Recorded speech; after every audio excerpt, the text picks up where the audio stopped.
So yun, puntahan naman natin yung iba pang available nila dito na repossess.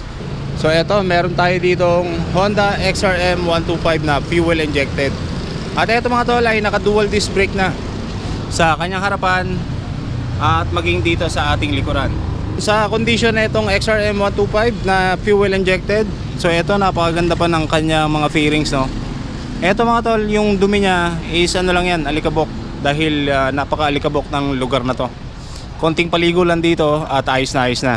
At ito ay naka-mags, and gaya ng sinabi ko, fuel injected, naka dual disc brake sa harap at sa likuran. At ito yung kanyang digital panel. So ayan.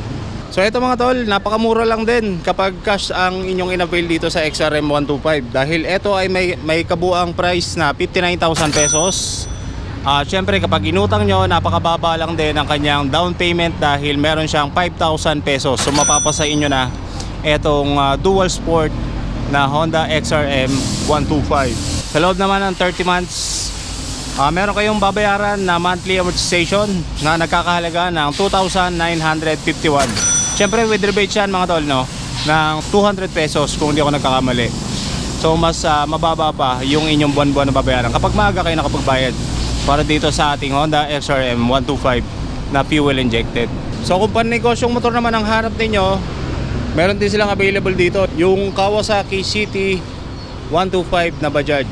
So ito ay nagkakahalaga ng 45,000 pesos. At kapag inutang nyo naman, meron kayong down payment na 5,000 pesos para dito sa motor na to. And yung kanyang monthly amortization sa loob ng 30 months, meron kayong babayaran na kabuang halagang 2,477 pesos. With rebate siya ng 200, so napakamura. So yung kung naked bike naman ang hanap ninyo na 125cc, meron din silang available dito, yung ating Kawasaki Roser NS 125. So eto mga tol ay fuel injected at yung kanyang kulay, meron siyang glossy black at may gray na silver metallic yung kanyang combination. So eto, napakabata lang din ito, preskong presko pa dahil yung kanyang kabuang odometer. So eto, papakita natin sa inyo.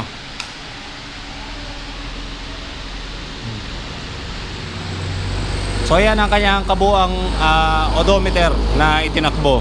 Meron siyang 2,168 na odometer, 0.4 kilometers. 2,168.4 kilometers yung kanyang kabuuan tinakbo. So napakabata pa at preskong presko para dito sa ating Kawasaki Roser NS 125. So kung bibili nyo naman ang motor na to, napakababa lang din dahil meron siyang price na 46,000 pesos.